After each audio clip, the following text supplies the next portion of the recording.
Edmond, Oui. on continue à découvrir avec toi l'univers du travail au couteau, Oui. qui n'est pas simplement un outil, enfin, c'est pas simplement un outil parmi d'autres, c'est un vrai univers. Tout à fait. Il permet de réaliser des choses qu'on peut difficilement faire avec des pinceaux, Voilà. pour donner des effets de transparence, déjà du relief. Justement, bonne transition, pas du tout préparé, sur le sujet d'aujourd'hui, paysage audomarois. Oui. Alors, explique parce que... Donc c'est un paysage donc, dans la région de Saint-Omer. Saint-Omer. Un étang, Voilà. un plan d'eau avec quelques nénuphars à la surface de l'eau. Beaucoup de transparence. Beaucoup de transparence et une bande boisée donc, sur la berge de cet étang. On y va, au travail, au boulot. Alors, c'est parti, on commence, tu sais, à chaque fois, Edmond, par parler du matériel. Donc, tu dois nous présenter les couleurs que tu vas utiliser. Bien, donc je vais essayer de peindre avec le minimum de couleurs. Ouais. Donc à la base, évidemment, les trois couleurs primaires. D'accord. Et puis en complément, comme ça Des va ocres. être, des ocres, voilà, des ocres, une terre d'ombre brûlée également. Et bien sûr du blanc de titane. D'accord, ok. Une toile. Une toile donc de format 30-30. Là, on a pris un carré 30-30. Ouais. Des couteaux, donc il y a plusieurs modèles de couteaux qui servent à mélanger la peinture sur la palette et également à procéder à l'application de la peinture sur la toile. D'accord. Et un petit pinceau en brosse pour faire l'esquisse assez sommaire sur la toile. L'esquisse initiale, tu fais toujours exactement. Avec un... Et quelques essuie-tout pour nettoyer régulièrement les outils. Ok, super. Bon, bah c'est parti. Vas-y, palette, voilà, tout ça. palette. Au boulot. Donc, tu disposes toujours de la même manière sur en la général, toujours de la même manière. Ouais. Vas-y, décris-nous ça précisément. C'était un peu maniaque, mais... Non, vous êtes tous les artistes font ça. On a tous nos habitudes après. Oui, tout à fait. Donc là, j'ai mis la terre d'ombre, donc je respecte dans la gamme ouais. chromatique dans le sens, donc le plus clair au plus foncé, en ce qui concerne les bruns. Voilà, la terre de ciel naturelle. Ok. Ensuite, du jaune de cadmium. D'accord. Il y en a un peu plus là besoin. Un peu plus. Un jaune clair.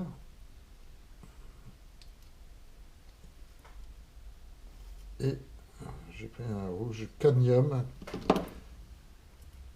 Il n'y a pas de vert, donc, parce que ça va être un paysage où il y aura de la végétation. Oui. Et je propose donc de faire mes mélanges, de les fabriquer. D'accord, ouais, ok. Comme ça, tu seras en harmonie. Ça, en harmonie, exactement. Ok. On respecte une gamme harmonique. Bien, merci. Et de la terre d'ombre brûlée. Ah non, j'en ai déjà mis. Ouais. Oui. Ah ouais, écoute, non, j'ai mis la terre de sienne brûlée. Je mets de la terre d'ombre D'accord. brûlée pour les ombres et encore, je vais voir, sur réserve. Et tu as un seul bleu par contre là. Et j'ai un seul bleu outre-mer. D'accord. Bleu outre-mer clair ou foncé. Bleu outre-mer. D'accord, ok, ça marche. Et du blanc. Oui, n'oublions pas. Donc habituellement je réserve donc du blanc pour les bleus, les teintes bleues pour pas mélanger. Parfois on ne peut pas mélanger. Ouais. Et des teintes pour les couleurs jaunes. D'accord. Voilà. Ça te fait tes nuanciers à chaque fois différents. Ok. Bien. Alors donc je vais faire l'esquisse de ce paysage donc d'un étang de l'Audomarois avec une couleur neutre, c'est-à-dire la terre de ciel naturelle. Je vais tracer la ligne d'horizon.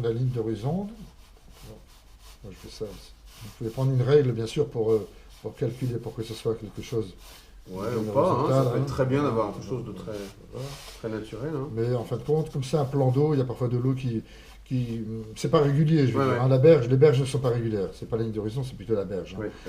Voilà. Et donc mes arbres, ma végétation va venir à peu près à ce niveau-là pour laisser un peu de ciel. D'accord. Entre les proportions, je vais peut-être les vérifier. Voilà. On va dire un tiers, deux tiers pour la partie supérieure de la toile avec la végétation et le ciel, et le reste pour l'eau. D'accord. Alors il y aura donc des nénuphars, mais je vais donc maintenant couvrir la surface de la toile avec une couleur neutre, à mélanger parfois avec du bleu pour donner une première esquisse, de manière à pouvoir travailler par la suite, à faire une application beaucoup plus épaisse. Ok, c'est bon, c'est parti. Alors, donc, toujours au pinceau, t'es pas encore... Pour l'instant, toujours au pinceau.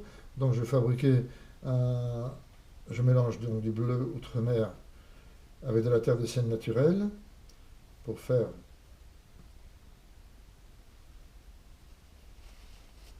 en mettant un peu de... C'est du white spirit sans odeur. Pour couvrir ma toile, de manière à pouvoir travailler humide sur humide par la suite.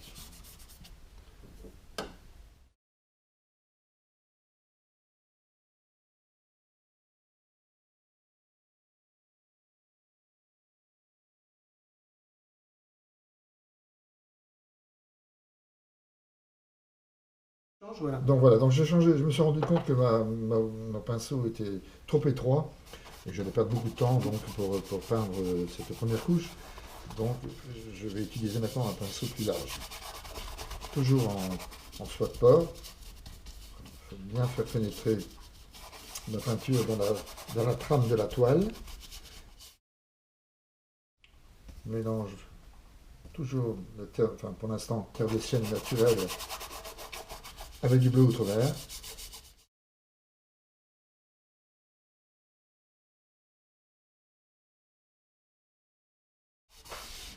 Voilà, donc le fond du plan d'eau est posé.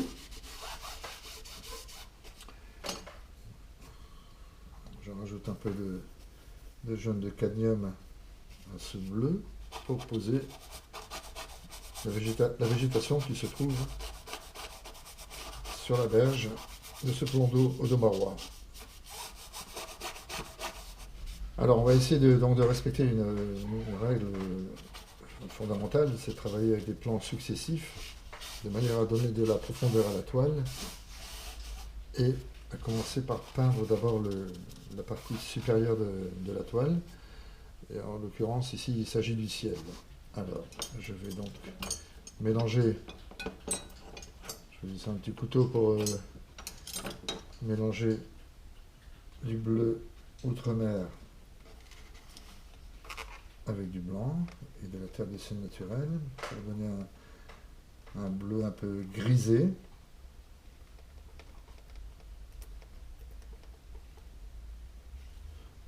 Voilà, je vais procéder au mélange. Vous voyez, il faut tenir son couteau qui a la forme d'une truelle, donc à pleine main, en l'inclinant à peine légèrement. On rassemble de la peinture, de la matière sur le tranchant, sur le côté de la lame plutôt, et on applique de cette manière-là. On peut même procéder au grattage si on veut, donner un peu des effets un peu spéciaux. Donc voilà, je reprends de la peinture toujours sur le côté de la lame, un bourrelet de peinture que j'applique pour matérialiser le ciel. Il vaut mieux procéder à des petits mélanges de peinture que de faire de grosses quantités et travailler en l'occurrence avec des petites touches. Vous voyez que la couleur du ciel n'est pas régulière. Toujours prendre de la matière sur le côté de la lame et l'appliquer. Alors on peut l'appliquer d'un côté et repartir ensuite dans l'autre sens pour en mettre sur toute la surface. Si cette couleur n'est pas réussie, ne plaît pas de prime abord, on peut toujours la racler et repartir sur des teintes un peu plus foncées.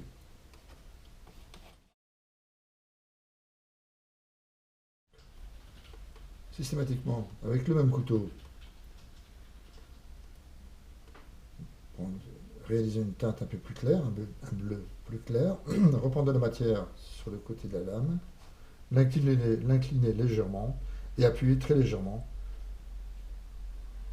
pour couvrir, appuyer très légèrement sur la toile pour couvrir la partie inférieure.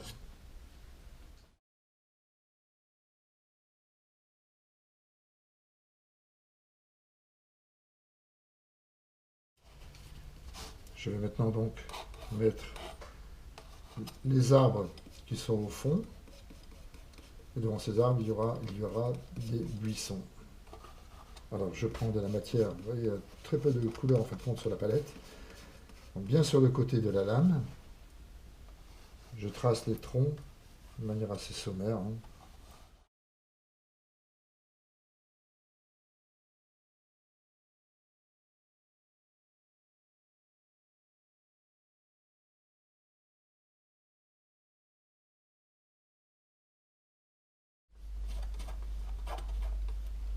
Toujours de la matière sur le côté de la lame.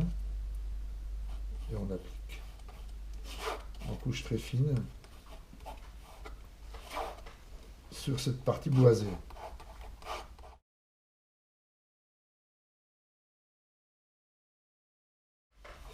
Donc évidemment, il y a une variation de teinte dans ce sous-bois. Je vais refaire de nouveau une nouvelle teinte verdâtre avec du bleu outre-mer, un peu de jaune de cadmium. Et pour casser cette couleur, on va mettre de la terre de sienne brûlée et un peu de blanc. Donc je prends à plat, je travaille à plat. Cette fois-ci, je ne prends plus le couteau, la matière par le côté, mais à plat pour poser des différences de teintes. Et là, il n'y a pas beaucoup d'épaisseur finalement. Non, en fin de compte, non. Le couteau, on a tendance à l'assimiler à tu vois, la grosse pâte épaisse. Pas toujours. Pas toujours, c'est le Pas geste toujours. qui est important. Hein. Alors c'est un peu trop foncé à mon gré, là. Je vais mettre un peu de... En général, les parties supérieures de la végétation est plus claire en général, étant donné que à la base, il y a de l'ombre des buissons.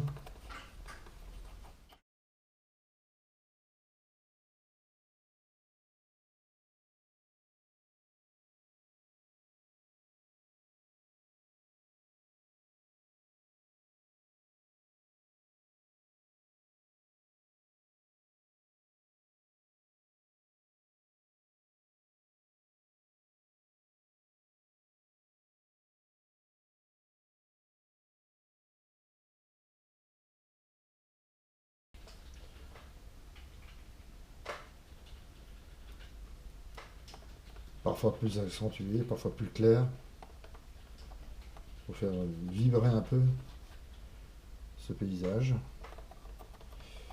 pour que ce ne soit pas monotone. Donc, très délicatement, on appose cette couleur sur le sommet donc, des arbres qui viennent d'être réalisés juste avant. Par petites touches.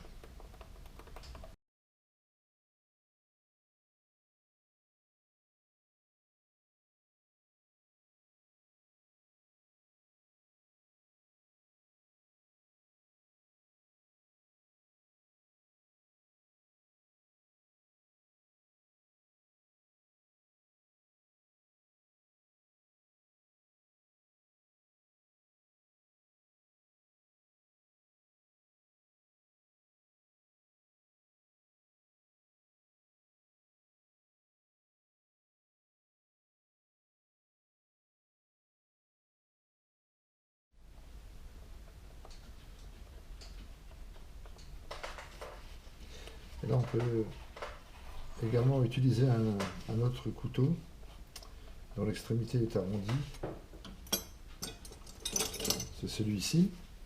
Donc on prend de la peinture à plat, on pose la lame sur la couleur qu'on souhaite appliquer, en l'occurrence du jaune de cadmium, mélange jaune de cadmium blanc et jaune primaire. Et voilà, je matérialise la forme des arbres, c'est un peu trop foncé peut-être. Voilà. Donner un peu le sentiment qu'il y a des trous et des lumières dans cette végétation. Et donc je tiens le couteau bien sûr avec la pleine main, mais je l'applique très délicatement. Je pose à peine la peinture sur la toile.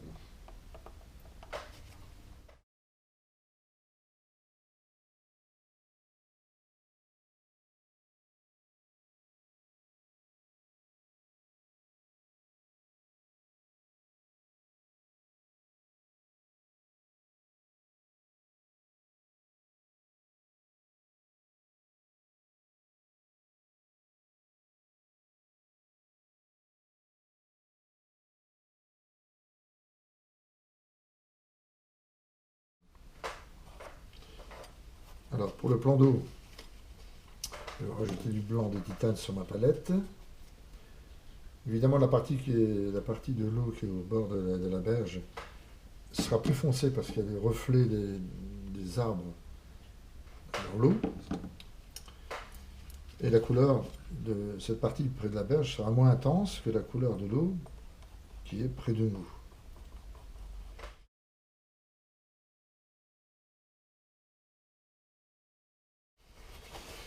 Alors pour avoir une harmonie, on part sur le même mélange blanc de titane bleu outre-mer que je mélange sur la palette. Alors on peut mélanger les couleurs sur la palette ou sur la toile. Hein. Je vais vous montrer d'ailleurs sur la toile. Voilà, c'est très simple, hein. On prend les mêmes couleurs et puis en fin de compte c'est la toile qui sert un peu de palette. En fin de compte, sur le plan d'eau, c'est le reflet. Sur l'eau se reflète donc la partie boisée et également le ciel. Et en général, les reflets dans l'eau sont en général plus intenses et plus lumineux.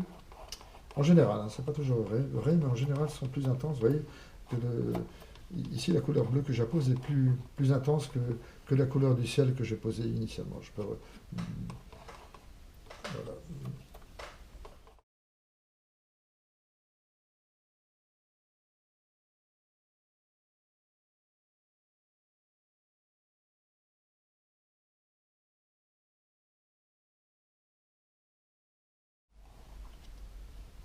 Je reprends avec le côté droit du couteau. Et cette partie-là sera réservée au reflet des arbres dans l'eau, des arbres des buissons. Je vais encore accentuer un peu la partie supérieure du ciel. Et vous voyez, le couteau permet en fin de compte également de revenir sur la première couche de peinture des arbres, si je trouve que c'est un peu trop haut. À ce moment-là, je crée donc de nouveau le bleu que je souhaite apposer avec un mélange de bleu outre-mer et de terre de ciel naturelle.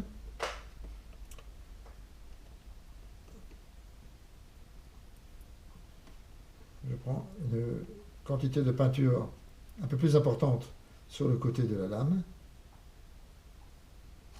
que j'applique donc sur la toile de manière à couvrir la partie des arbres sans reprendre. Donc là, il faut évidemment plus de matière, donc sans reprendre la partie inférieure. Voilà.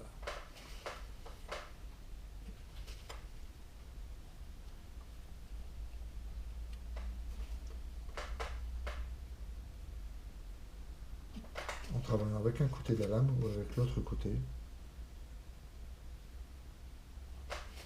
Je n'ai pas mis assez de blanc, je vais rajouter un peu de blanc.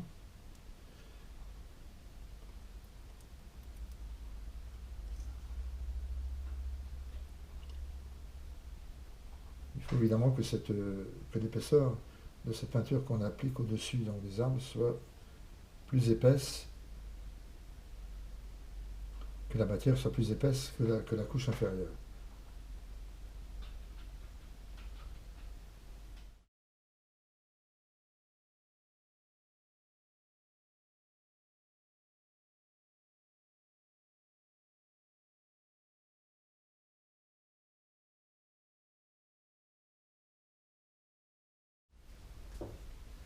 Donc voilà, comme je disais précédemment, cette couche de peinture qui est appliquée est plus épaisse que celle qui était appliquée initialement.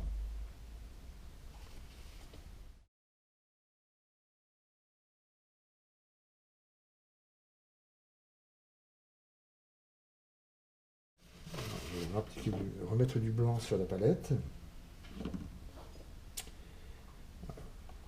Et en fin de compte, ce couteau-là me permet de donner un peu la forme de nuage quelque part à ce ciel. En appliquant un plat, je le pose juste sur la couleur, sur le blanc, hein, qui est sur la palette. Voilà. Et quelque part, je fleure même sur la peinture, la première couche.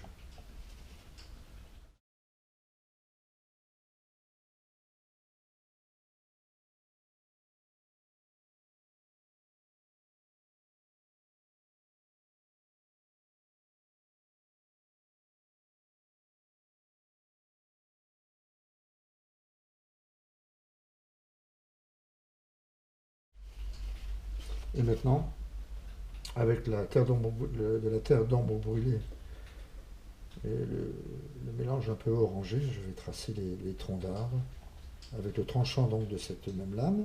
Alors on peut utiliser l'extrémité de cette lame pour donner la forme des branchages, ou alors l'extrémité de ce couteau de forme rectangulaire. On travaille qu'avec le tranchant, donc on met de la matière que sur le tranchant.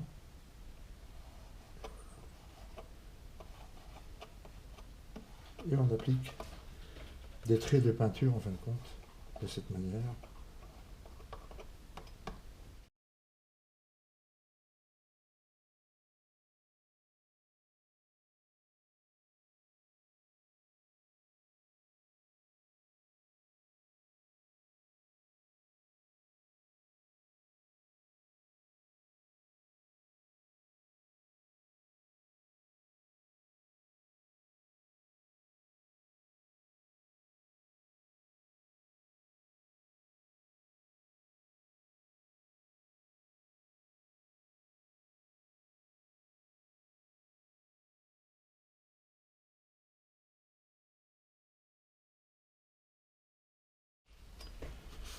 Alors, je nettoie donc mon couteau.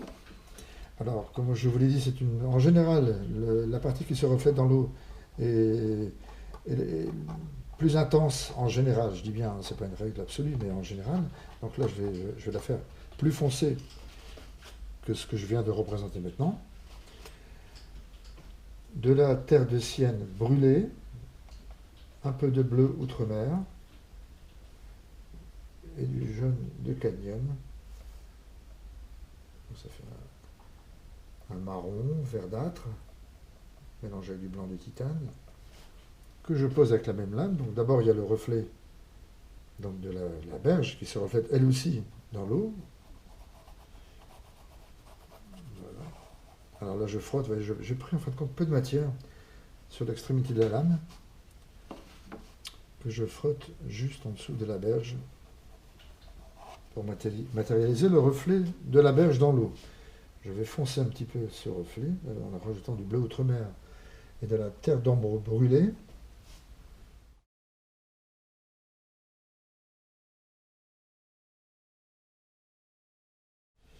Donc évidemment le reflet doit représenter en général, en général, hein, mais ça dépend à quelle hauteur se trouve le regard donc, du spectateur, mais disons le reflet dans l'eau est de la même taille que l'objet qui se reflète. Mais là, en l'occurrence, je vais faire un peu plus court. Hein, ça va venir un peu à ces dimensions-là. Hein, tout dépend de la distance à laquelle on se trouve, de la hauteur à laquelle on se trouve, si on se trouve sur un point haut ou un point bas. Donc voilà, toujours avec le même couteau. Donc ce mélange, je l'applique verticalement ou horizontalement, de manière assez irrégulière, en mélangeant. Donc il faut qu'il y ait une belle harmonie. Donc en fin de compte, ça se mélange bien, ça se mélange dans l'eau, hein, qui bouge. Il y a toujours un peu de vent, donc c'est pas on va dire, c'est pas le calme plat. Donc, vous voyez, j'écrase même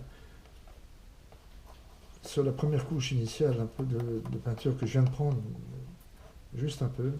Voilà. Et s'il y a un surplus de peinture, il ne faut pas hésiter à l'enlever.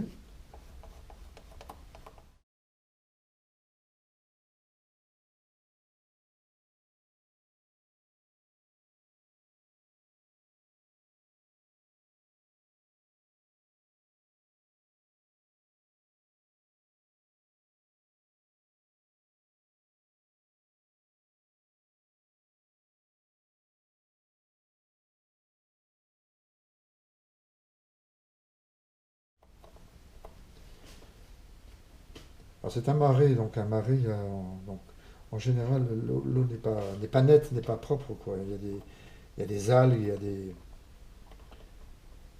a des nénuphars, donc on va représenter un peu des nénuphars. Donc j'estompe la cime des arbres dans l'eau. On donne un petit mouvement circulaire. Alors maintenant, je vais faire donc la partie qui est le plus près du spectateur, la partie donc, du plan d'eau. Mélange de bleu outre-mer, cette couleur brune que j'avais au départ, que je mélange avec du blanc des titanes, qui donne un gris bleuté, un peu trop gris, auquel je rajoute un peu de bleu, pour donner un peu de peps. Voilà. Là, je prends un autre couteau de forme rectangulaire, voilà, une couche assez épaisse, hein, parce que je devais remplir. Voilà. Donc je travaille donc à partir du côté droit de la lame. J'écrase la matière sur la toile. Si les couleurs se mélangent, c'est pas bien grave, au contraire.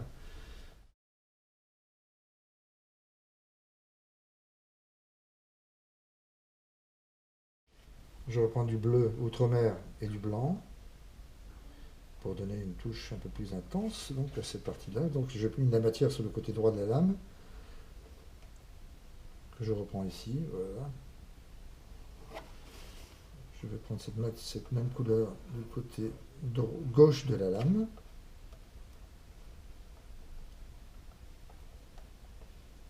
Et je pars donc du côté gauche de la toile vers la droite.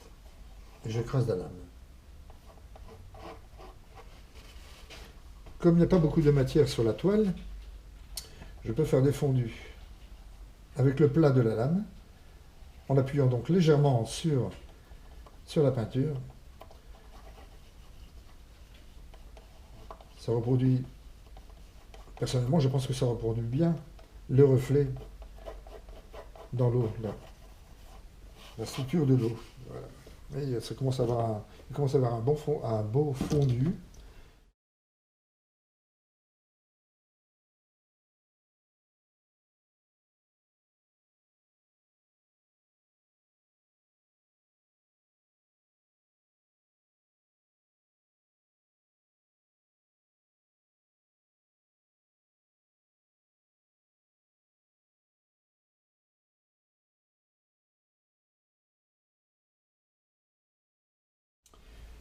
Je remets un peu de blanc du titane sur la toile, du jaune de cadmium.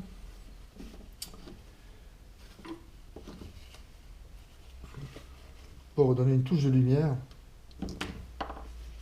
à la surface de l'eau. Donc très peu de jaune de cadmium.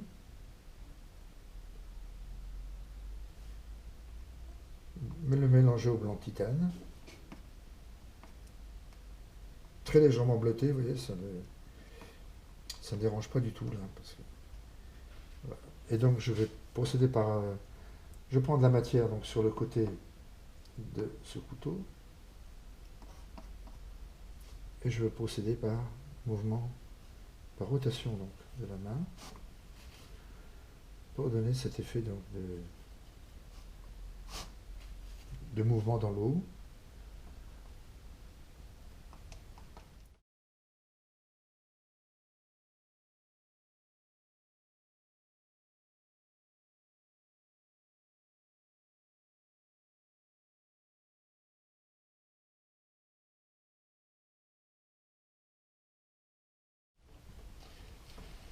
On va revenir sur les arbres, donc les troncs d'arbres, que je vais finaliser toujours avec le même couteau, en prenant un peu de matière à l'extrémité. Quelque chose d'irrégulier, hein, où je pars de la base, donc de la berge, pour donner un peu de branchage, pour représenter des branchages.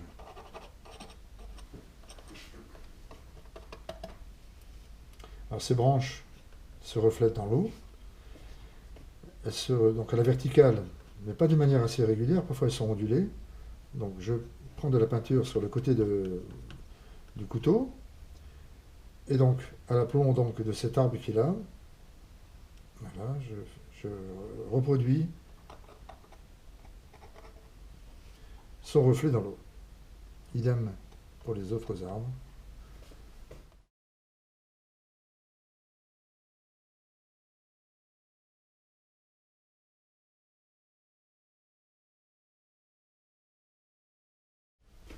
Le reflet des petites touches de lumière.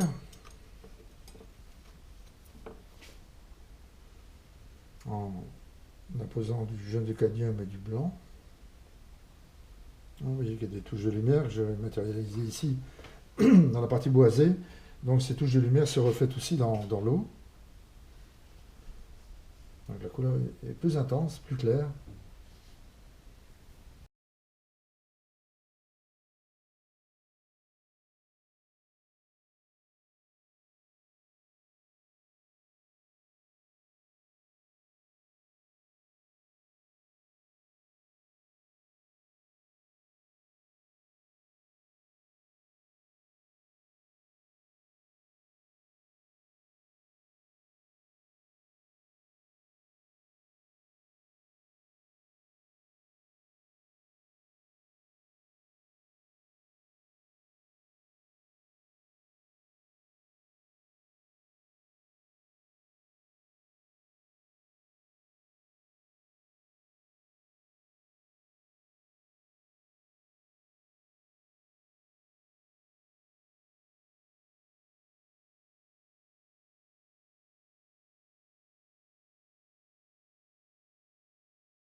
Alors, on va essayer de poser des nénuphars, quelques nénuphars, pas trop chargés non plus, et quelques traces verdâtres, disons, dans l'eau, ocre jaune, hein, les reflets qui sont éparpillés, des reflets d'autres arbres qui sont voisins, donc qui se reflètent aussi dans l'eau, bien évidemment. Alors là, je prends donc ce couteau à forme arrondi, et pareil, je tapote un peu, avec un peu de jaune de cadmium, pour faire un peu des taches, pour faire vibrer un peu ce plan d'eau, disons, par des différences de couleurs.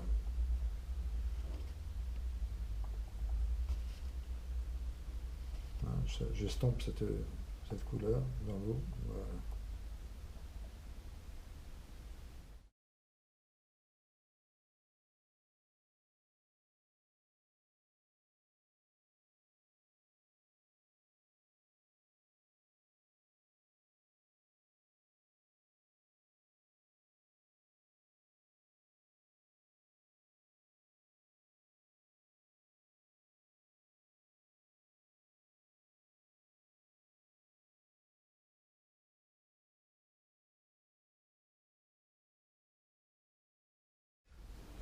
Un vert un peu marron, et je vais poser quelques donc, traces pour matérialiser des nénuphars. Voilà. Donc, un peu de peinture à l'extrémité du couteau, juste à l'extrémité, et on pose à peine. Voilà.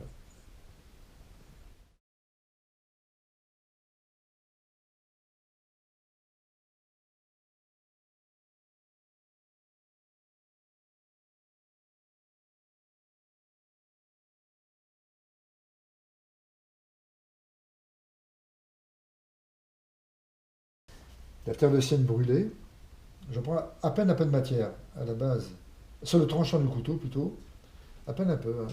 Voilà. Je ne sais pas si on le voit bien. Et là, je me sers, je fais un appui avec ma main gauche, et voilà, je trace les ombres de ces nénuphars à la base des nénuphars.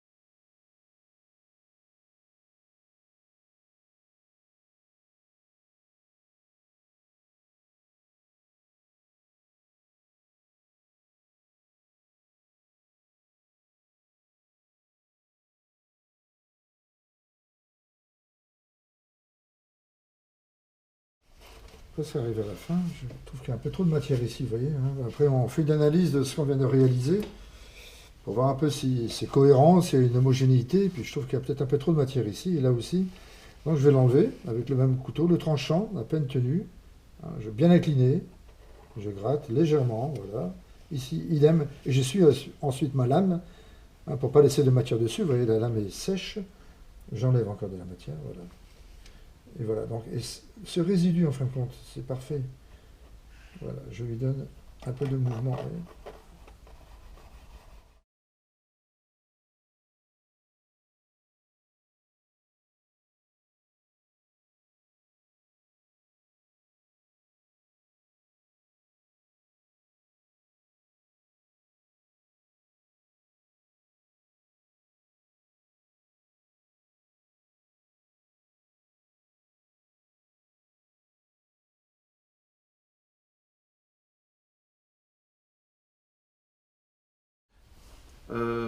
C'est sûr que quand on... Le couteau, c'est un univers vraiment à part. Et ça, je le découvre avec toi, Edmond. Hein. Oui, oui. C'est pas simplement un outil complémentaire. Tu Non, peux créer un univers complet. Complètement, complètement. Ça change Ouais. totalement. Moi, j'ai peint pendant des années au pinceau, avec les pinceaux. Puis, bon, ben là, j'ai découvert là, cette matière. Déjà, ça donne du relief, ça reflète Ouais. plus la lumière.